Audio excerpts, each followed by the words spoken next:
Okay, thank you, and hello, everyone.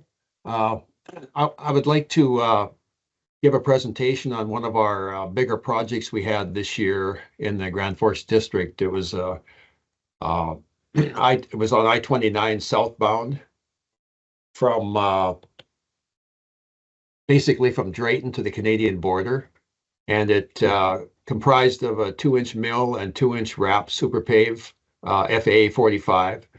Project, and then also included in that was a asphalt centerline joint repair, and also there was some concrete pavement repair underneath all of the interchanges as well. This project, the project engineer was Lynette Stain from the district here, and the contractor was Knife River Materials. And on this project, there were several special provisions.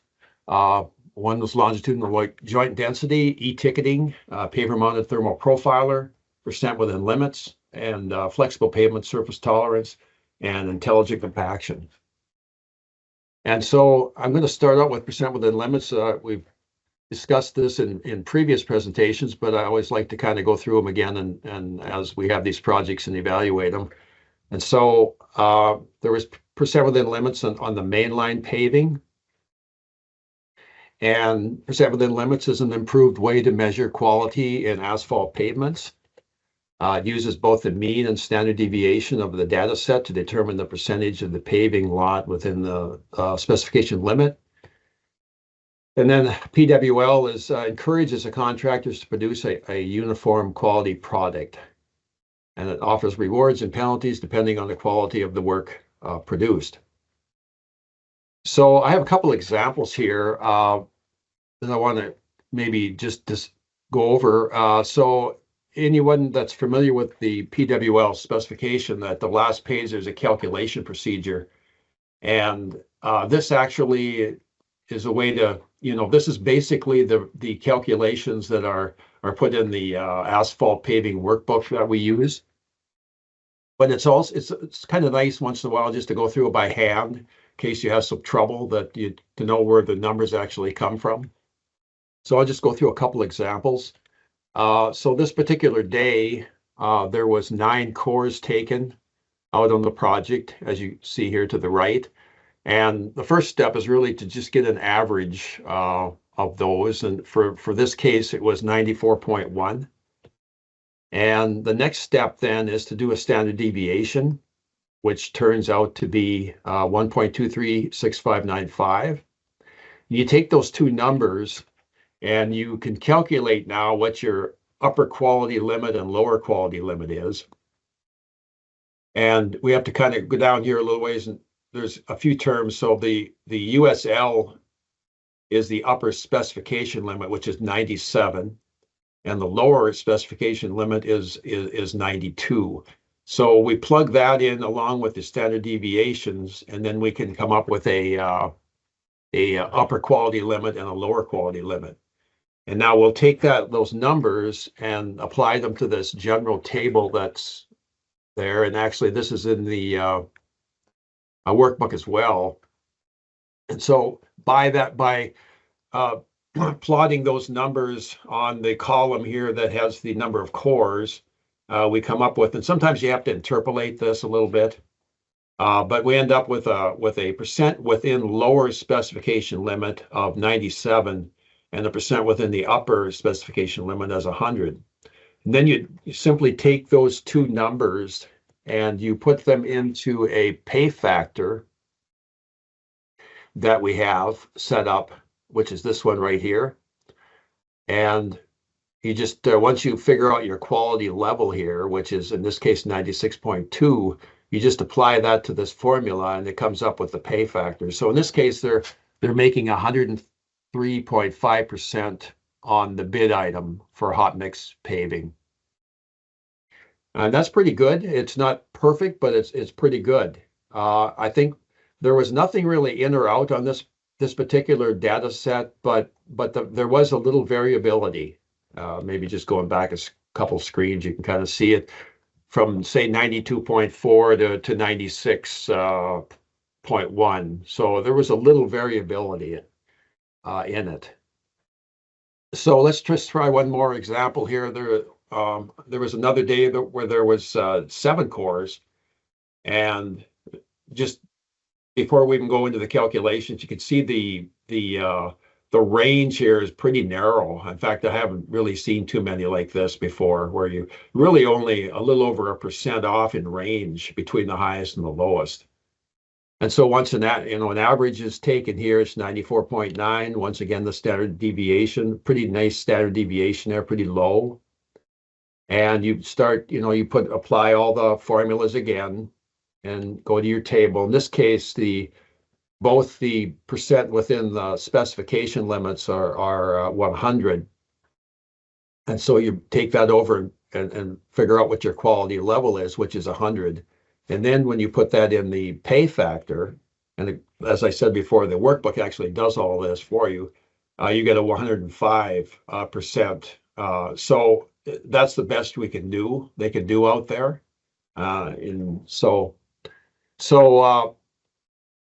Overall on this project, there was 134 mainline cores, and the average density was 94.4. The standard deviation was a little over 1. The lowest core out there was 90.8. The highest was 97.5. There was only 2 cores that were under 92, and 1 core that was over. So actually, the number of cores over the 92 was about 98.5%. And one thing about PWL is it sort of encourages a contractor to not really work real close to the lower limit. They're better off to try and get averages up into the mid-range, like 94 and 94.5, because then the variability of all the cores pretty much stay in the limits. If they're too far to the left, for instance, some of the cores might accidentally come out, be out. So now this 90.8 was an interesting one. There was very few, as I said. So I actually investigated that one. And so I went into beta, and the core actually falls in some really nice temperatures. This is the paver mounted thermal profile image. But there were some things that happened here that might have caused it to maybe not get as many cores or as many passes, excuse me. And one of them was probably this paver stop, which was 23 minutes. And as a result of that, when they finally got going again and the rollers started up, you could see that there's only about 1 or 2 passes. And this is a display of the temperatures of the compactors when they're rolling it. And in this case, that's anything that's over from 180 degrees and over.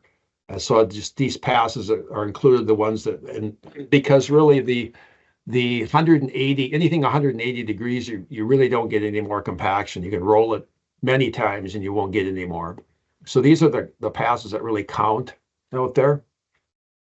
And in this case, the core probably, in this case, maybe 1 or 2 passes, which is all right. It helps, but it didn't really get the benefits, say, as some of these blue areas. And you can see right at the coring, right at the paver stop, there is no passes at all that were over 180. Here's the thermal camera that just took those pictures, the thermal pictures. This is a newer version now, a little bit more detailed. It's so that's coming more and more on some of the projects. Here's another thing while we were in there looking. You see a lot of this. This is the thermal images again. You see a lot of this like cool spots about every 140, 150 feet. And you can see that in the next one too, even more pronounced. You see this a lot, and it's almost like it's maybe related to the trucks, because usually from here to here is about a truckload. So something is happening in every one of those trucks that it's cooling off as it's coming onto the project for a certain amount of the mix. Okay, now I wanted to talk about centerline joint repair. This project, there was about 10 miles out of the 30 that was experiencing really bad centerline joint deterioration. And So some of these areas, in fact, most of them in those 10 miles, actually went down to the concrete. And so on this project, there's existing 4 inches of asphalt, but there's also underneath it is older concrete from the past. And so actually the joint was deteriorated all the way down to the concrete in these areas. So we had to find a way to fix this.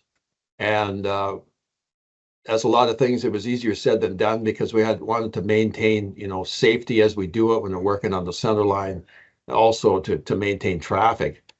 And so this is how it sort of put it down, kind of put it into phases here. So the top here is the existing section as it is before we've done anything. We've got the center line is deteriorated. So the first thing they had to do was go in there and mill off the passing lane. And they went well past the center line, maybe 2 feet. And then the next thing was to come in and mill these extra 2 inches out. And so they actually milled this 4 foot here right down to the concrete. And then the next phase was to come in and pave the patch area plus the passing lane to the center line. And now the next phase was then to mill out. After they were done, they put traffic on the passing lane and went in and milled the driving lane. We didn't go all the way out to the end. We left 6 foot of shoulder. So there's about 4 foot of shoulder in this here. Some 8 foot is main line. The other is that, I should say 10 foot. And so next thing was to come in then. The last phase was to come in and pave the driving lane. And so that's how they fixed that out there and the sequence of it. So this is the milling machine they used for the centerline joint repair. It was, as I said earlier, 4 feet wide and 2 inches deep. And so this is actually when after the milling machine went through, you see the centerline joint there of the concrete. So this is right down to the concrete. And then they fogged it, and they came in and did the repair. They just used a normal paver. They had a kind of a plate in there to block it from going off to the left of the screeds. They just kind of blocked it off so that only 4 foot would come through. So I just got a couple videos.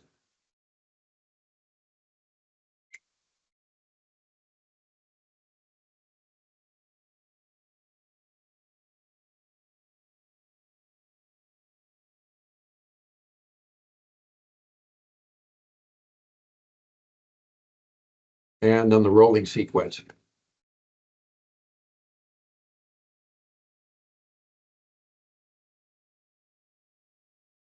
Okay. So here's the finished product. So once that was all done, as mentioned earlier, they came in and paved the passing lane, and they put traffic on it. And then they milled the driving lane over to the left here, and then paved the passing lane, or the driving lane. So now I want to talk a little bit about calculated density on shoulders. Generally, when we do projects, the shoulders are usually excluded from compaction. And so last year we did a lot of information cores, but that I'm going to show you in a little bit here. But so basically this is I-29 as it was finished this year. And we got the driving and passing lane, but included in the shoulder here, the 3 foot shoulder, that was going to be compaction also, and also 4 foot shoulder out to the left here too. So that was all included in the percent within limits, where we normally would just have the compaction on the passing and driving lane.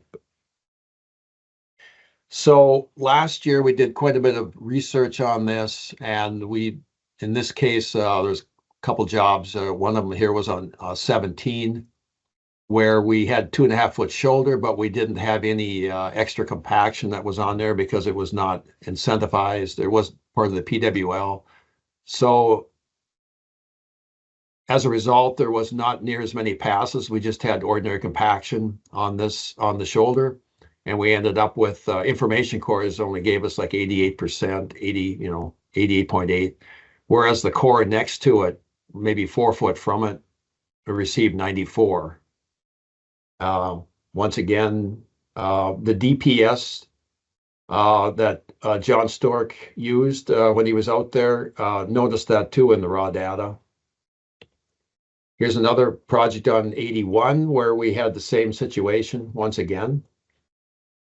And then we took several cores, one every day on one of our other 2A projects, also in the district last year on Highway 66.